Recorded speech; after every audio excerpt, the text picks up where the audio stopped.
Hello guys what's up this is Sagar अनि आज चाहिँ फेरि हामी कुरा गर्दैछौँ सिएसएसको बारेमा होइन के हो सिएसएस भनेको सिएसएस भनेको चाहिँ वेबसाइटलाई राम्रो देखाउने रङ्गीचङ्गी देखाउने एउटा पार्ट हो हाम्रो वेब डेभलपमेन्टको होइन एउटा वेबसाइटको अगाडि जुन हामी देखिरहेको हुन्छौँ नि कुनै पनि वेबसाइट खोल्दाखेरि त्यो देखिँदाखेरि त्यहाँ तीनवटा मेन कुराहरू युज भइरहेको हुन्छ त्यो मेन कुरा के भन्दाखेरि एउटा हो एचटिएमएल जसले हामीलाई इलिमेन्टहरू कुन कुन खालको होइन हेडिङहरू कुन कुन प्याराग्राफहरू युज भइरहेछ त्यसको बारेमा जानकारी दिन्छ भने सिएसएसले चाहिँ होइन यसको स्टाइल यसको कलर कम्बिनेसनहरू कसरी गर्ने भनेर त्यसको जानकारी दिइरहेको हुन्छ अनि अर्को भयो जाभा स्क्रिप्टले चाहिँ त्यो इलिमेन्टहरूले के गर्न सक्छ भनेर हामी जाभा स्क्रिप्टमा डिफाइन गर्छौँ त्यही कारण कुनै पनि वेबसाइट जुन देखिन्छ अगाडि फ्रन्ट इन्डमा होइन त्योमा चाहिँ तीनवटा जुन मेन पार्टहरू छ त्यो एचटिएमएल सिएसएस जाभा स्क्रिप्ट र मैले चाहिँ एचटिएमएलको ट्युटोरियल्स पहिला बनाइसकेँ र आज चाहिँ हामी सिएसएसको बारेमा चर्चा गर्नेछौँ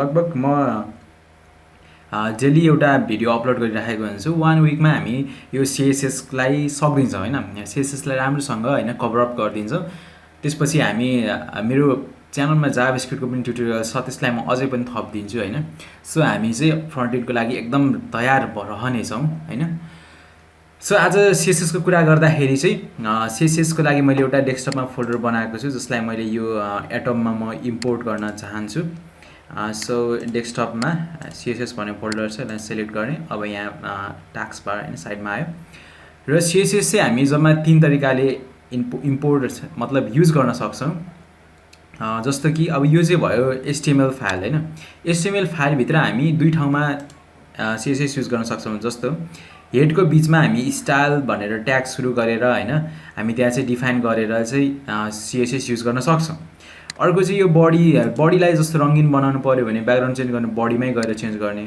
हेडरलाई चेन्ज गर्नुपर्ने हेडरमै अथवा H1लाई भने हेडिङलाई भने हेडिङमै गएर चेन्ज गर्न मिल्छ यसलाई चाहिँ हामी इनलाइन सिएसएस भन्छौँ तर यो दुइटै सिएसएस गर्ने तरिका ब्याड हो होइन के हो त गुड तरिका भनेको के त्यसको लागि हामीले सिएसएसलाई जहिले पनि छुट्टै फाइल बनाउनु राम्रो हुन्छ होइन जति पनि प्रोफेसनलहरू हुन्छन् उनीहरूले चाहिँ छुट्टै नै बनाइराखेका हुन्छन् फाइल चाहिँ सो हामी पनि एउटा छुट्टै फाइल उनीहरू जस्तै बनाऊँ जसको एक्सटेन्सन चाहिँ .css हुन्छ हामीले एचटिएमएल फाइल बनाउँदाखेरि index.html भनेर गरेका थियौँ भने यसको चाहिँ style.css हुन्छ है .css एक्सटेन्सन चाहिँ .css हो यसलाई मैले इन्टर गरिदिएँ र नयाँ फाइल हाम्रो बनिसकेको छ र यो फाइलमा अब के छ त होइन एउटै लेभलमा मैले जुन डाइरेक्टोरीमा index.html थियो त्यही डाइरेक्टोरीमा style.css मैले राखिदिएको छु होइन त त्यही कारणले गर्दाखेरि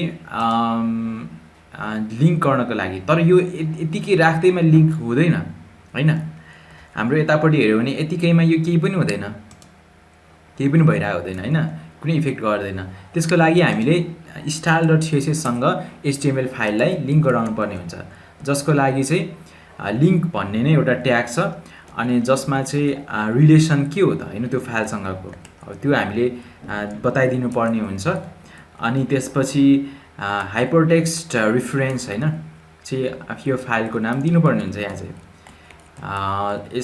ओके यो सेल्फ क्लोजिङ छ होइन यति गरेपछि चाहिँ अब के भयो हामीले जति पनि कुरा यहाँ style.css-मा लेख्छौँ नि त्यो डाइरेक्ट यो एचटिएमएल फाइलमा एप्लाई हुन्छ अर्थात् यहाँ आएर चेन्ज हुन्छ मैले यो ट्याब चेन्ज गर्दैछु Ctrl+Tab होइन ओके अब यहाँ आएर चेन्ज हुन्छ यसको लागि सुरुमा हेरौँ हामी जुन बडी छ नि बडी भनेको चाहिँ एचटिएमएलको बडी भनेको मैले पहिल्यै भनिसकेको छु होइन यो जति पनि सेतो भाग छ यसलाई हामी बडी भन्छौँ र यो बडीको ब्याकग्राउन्ड कलर अहिले व्हाइट छ होइन यसलाई म चेन्ज गराइदिन्छु त्यही कारण ब्याकग्राउन्ड भने त्यसपछि यो चाहिँ हेक्साडेसिमलमा हुन्छ होइन हेक्साडेसिमल भनेको चाहिँ यो 0 देखि यसले F सम्म लिन्छ अर्थात् 0 देखि 9 0 1 2 3 4 5 6 7 8 9 तर 10 हुँदैन 10 को ठाउँमा ABCDEF हुँदै जान्छ होइन F सम्म चाहिँ यसले लिन्छ यसलाई हामी हेक्साडेसिमल नम्बरिङ सिस्टम छ त्यही अनुसार यहाँ कलरिङ गरिन्छ होइन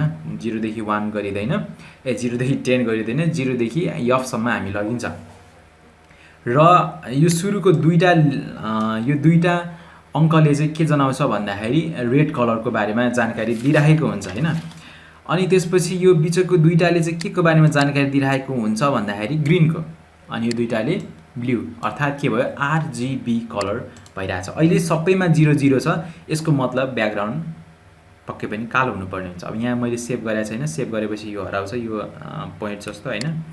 म यसलाई कन्ट्रोल सेभ गरेँ।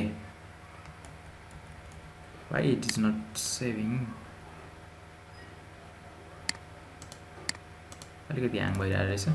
सो यता इफेक्ट देखिसक्यो कि, अब देखिसक्यो होइन, सेभ भइसक्यो। त्यहाँ अलिकति मेरो यो रेस्पोन्स ढिलो गर्दैछ होइन, सी ड्राइभमा धेरै फाइलहरू भएर होला, अलिकति कम्प्युटर स्लो भइसकेको छ। Not to worry. ओके, अब चेन्ज गरौँ। अब यो भनेको के हो त भन्दाखेरि 0 भनेको कुनै रङ होइन होइन, केही पनि होइन। अब एफ भनेको यो दुइटै, यो रेडको ठाउँमा मैले एफ राखेँ भने हाइएस्ट रेड कतिसम्म हुन्छ त होइन, त्यो देखाउँछ यसले।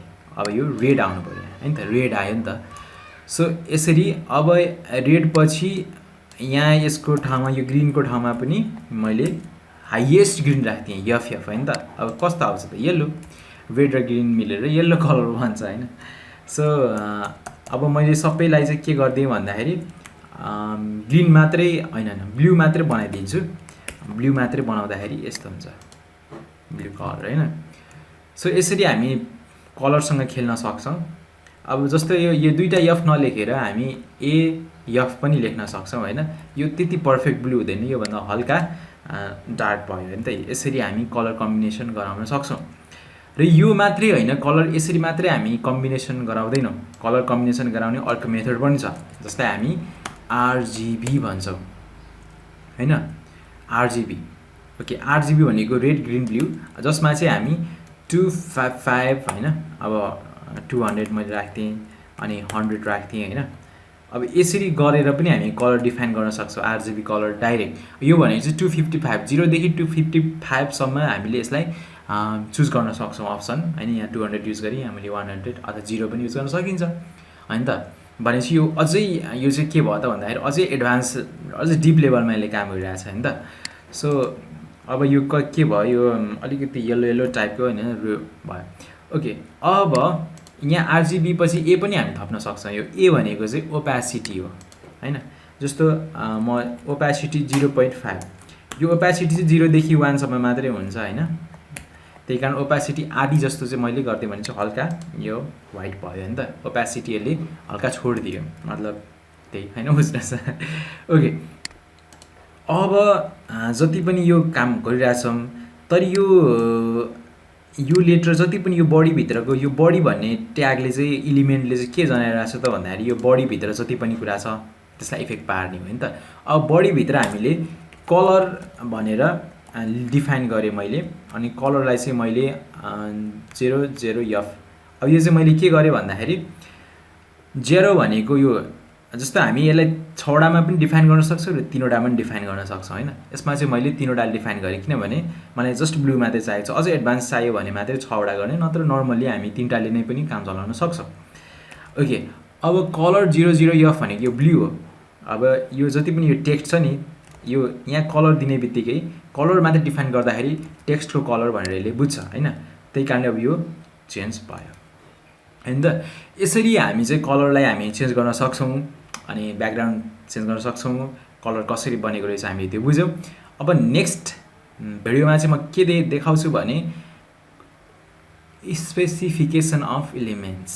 ओके, त्यसको बारेमा हामी कुरा गर्नेछौँ। See you in the next video.